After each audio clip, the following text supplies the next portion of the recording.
Hello प्यारे बच्चों, तो आपका नेक्स्ट क्लास में स्वागत है। आज हम पढ़ेंगे करण कारक। हमने कर्म कारक तक पढ़ लिया था। आई होप आपने अपना होमवर्क कंप्लीट कर लिया होगा। तो चलिए हम आगे करण कारक पढ़ते हैं। तो प्यारे बच्चों, चलिए करण कारक पढ़ते हैं हम। तो डेफिनेशन लिखिएगा मेरे साथ साथ आप लोग। जिसकी सहायता से क्रिया हो। मैं आपको एकदम सिंपल साधारण भाषा में पढ़ाऊंगी कारक। तो एकदम सिंपल भाषा में, जिसकी सहायता से क्रिया हो या क्रिया होती हो। फॉर एग्जाम्पल लिखे,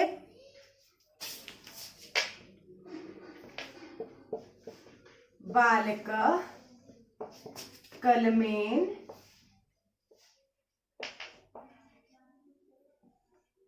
पत्रम लिखती।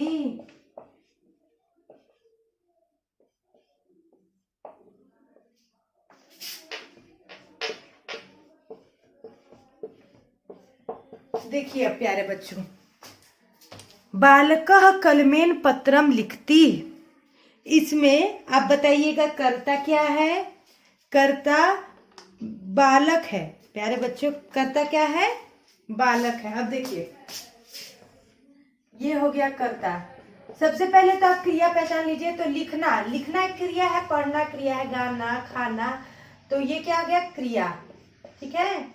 अब कर्ता सबसे ज्यादा जिसको चाहता है उसे कर्म कारक कहते हैं। तो इसमें कर्म क्या हो गया? पत्रम।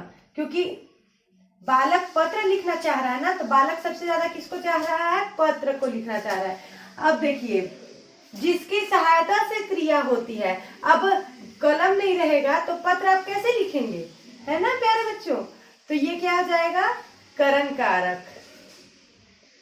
देखिए, मैं आपको एक बार और अच्छे से एक्सप्लेन करती हूँ। तो आप लोग मेरे साथ साथ बोलिएगा। देखिए, बालक क्या हो गया? कर्ता, क्योंकि ये कार्य कर रहा है। लिखती क्रिया है, कोई भी काम जो होता है उसे क्रिया कहते हैं। अब देखिए, बालक सबसे ज्यादा किसको चाह रहा है? पत्र लिखना चाह रहा है ना। जब भी कर्ता जिसको सबसे अधिक चाहता है उसी को ना कर्म कहते हैं। पिछले वीडियो में मैंने आपको बताया है। ठीक है। अब देखिए, अब जिसकी सहायता से क्रिया होती है, तो क्रिया किसकी सहायता से हो रही है? लिखना किसकी सहायता से हो रही है? कलम की सहायता से। तो ये करण कारक हो जाएगा। अगर अभी भी आपको नहीं समझ में आया तो आप डाउट कमेंट में बोल दीजिएगा, मैं एक बार और अच्छे से समझा दूंगी। चलिए अब हम नेक्स्ट कारक पढ़ते हैं, संप्रदान कारक।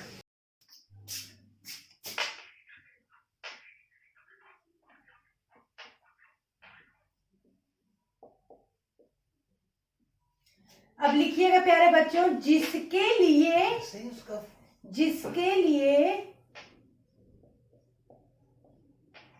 क्रिया की जाती हो। जिसके लिए क्रिया की जाती हो या फिर की जाती है, हो या है, कुछ भी हो सकता है, उसे हम क्या कहेंगे? संप्रदान कारक कहते हैं। लिख लीजिए पूरा। उसे संप्रदान कारक कहते हैं। अब देखिए प्यारे बच्चों, मैंने इजी लैंग्वेज में ये आपको समझाया है। अभी मैं और लॉन्ग वीडियो डालूंगी कारक का, तो उसमें मैं आपको पूरा अच्छे से डेफिनेशन के साथ संस्कृत हिंदी दोनों डेफिनेशन बताऊंगी। तो अभी आप शॉर्ट में समझ लीजिए, फिर उसको हम और अच्छे से समझेंगे। चलिए अब संप्रदान कारक का एग्जाम्पल लिखिए। राम कलमेन मित्राय पत्रम लिखती। राम कलमेन मित्रम पत्रम मित्राय लिखती। सॉरी, थोड़ा सा मिस्टेक हो गया है। पहले पत्र न होगा, पत्रम मित्राय। पत्र किसको लिखता है? मित्र को। तो देखिए, अब बताइएगा प्यारे बच्चों, इसमें क्रिया क्या हो जाएगी? लिखती। लिखती क्या हो जाएगी प्यारे बच्चों? क्रिया। उसके बाद बताइएगा कर्ता क्या होगा? राम। अब राम सबसे ज्यादा किसको चाह रहा है? तो इसमें कर्म क्या होगा? पत्रम। पत्र को लिखना चाह रहा है ना। अब देखिए, ये साधन है, कलम से लिख रहा है, क्रिया की मदद कलम कर रहा है, तो ये क्या हो जाएगा आपका? करण कारक। अब देखिए, ये मैंने क्या आपको बताया था, जिसके लिए क्रिया की जाती हो उसे संप्रदान कारक कहते हैं। जिसके लिए क्रिया की जाती हो।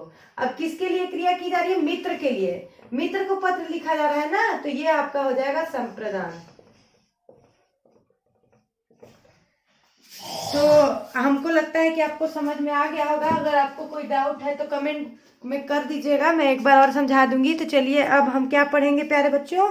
आपादान कारक। तो चलिए आइए आपादान कारक लिखते हैं। जहां अलग होने की क्रिया होती है। ये कौन सा कारक था? आपादान।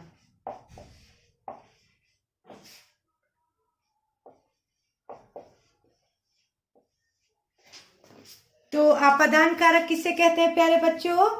जहां अलग होने की क्रिया होती है उसे आपादान कारक कहते हैं। अब देखिए, जैसे ये पेड़ है, ठीक है, इसमें फल लगे होते हैं, पत्ते लगे होते हैं, ठीक है। अब जब ये फल गिरता है तो ये यहाँ पे आ जाता है नीचे। मान लीजिए आम का पेड़ आपने देखा होगा, ये यहाँ से गिर गया तो ये पेड़ से अलग हुआ, ठीक है। तो ये अलग होने की जो क्रिया होगी उसे हम आपादान कारक कहते हैं। अब जैसे एक और एग्जांपल ले लीजिए, पत्ते भी गिरते हैं तो पत्ते पेड़ से अलग हुए, ठीक है। तो अलग होने की क्रिया क्या हुई? पेड़ से पत्ते अलग हो रहे हैं, ये अलग हुआ ना। अब देख लीजिए, मान लीजिए कि यहाँ पे एक आदमी खड़ा है, ठीक है, ये बाण चला रहा है, ये तीर धनुष है, ठीक है। अब ये यहाँ से बाण चला रहा है, ठीक है। यहाँ पे एक आदमी है इसको मारने के लिए, ठीक है। तो यहाँ से ये बाण छूटा और यहाँ पे आके लग गया, ठीक है।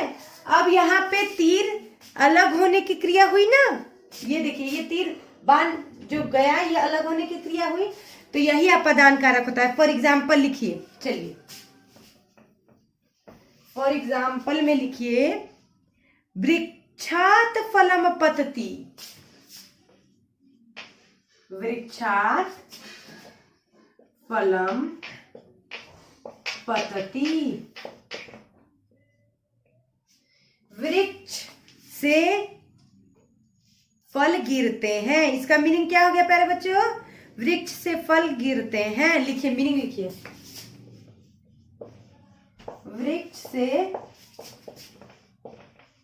फल गिरते हैं। तो ये इसमें देखिए, अब आपको पता करना है कि आपादान कारक क्या हो गया। तो किससे अलग हो रहा है? फल जो है वो किससे अलग हो रहा है? वृक्ष से, तो यही आपादान हो जाएगा। वृक्षात जो है ये आपादान कारक हो जाएगा, ठीक है प्यारे बच्चों। अब चलिए, अब हम पढ़ेंगे संबंध कारक। देखिए प्यारे बच्चों, संबंध कारक क्या होगा? आपस में संबंध होगा, ऐसा समझ लीजिए। आपस में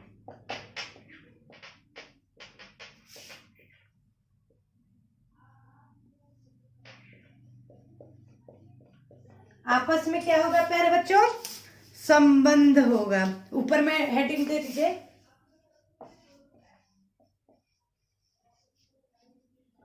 संबंध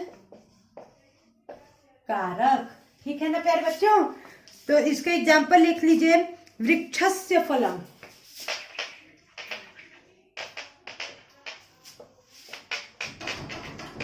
वृक्षस्य फलम, ठीक है। अब आपस में संबंध देखिए, वृक्ष का फल, इसका हिंदी क्या होगा? वृक्ष,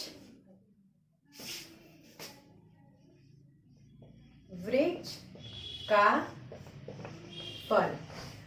ठीक है ना प्यारे बच्चों, वृक्षस्य फल। अब देखिए आपस में संबंध है कि नहीं वृक्ष से फल का, वृक्ष से ही तो फल निकलते हैं ना, तो संबंध है, तो इसी को संबंध कारक कहते हैं। ठीक है प्यारे बच्चों, तो आज हम इतना ही पढ़ेंगे, अब नेक्स्ट वीडियो में हम इससे आगे का पढ़ाई करेंगे। तो थैंक यू फॉर वॉचिंग बच्चों, आई होप आपको समझ में आया होगा। अगर आपको कोई भी डाउट है तो आप कमेंट बॉक्स में कमेंट कीजिएगा, या तो मैं लाइव आके बता दूंगी आपको आंसर, या फिर वीडियो बना दूंगी, या फिर इंस्टा पे आप मैसेज भी कर सकते हैं। इंस्टा की लिंक मैंने आपको नीचे डिस्क्रिप्शन में दे दी है, और मेरा एक और चैनल है जिसे आप सब्सक्राइब ज़रूर कीजिएगा। उस पर मैं साइंस मतलब जीके का आपको क्वेश्चंस लाती हूँ। तो थैंक यू फॉर वॉचिंग।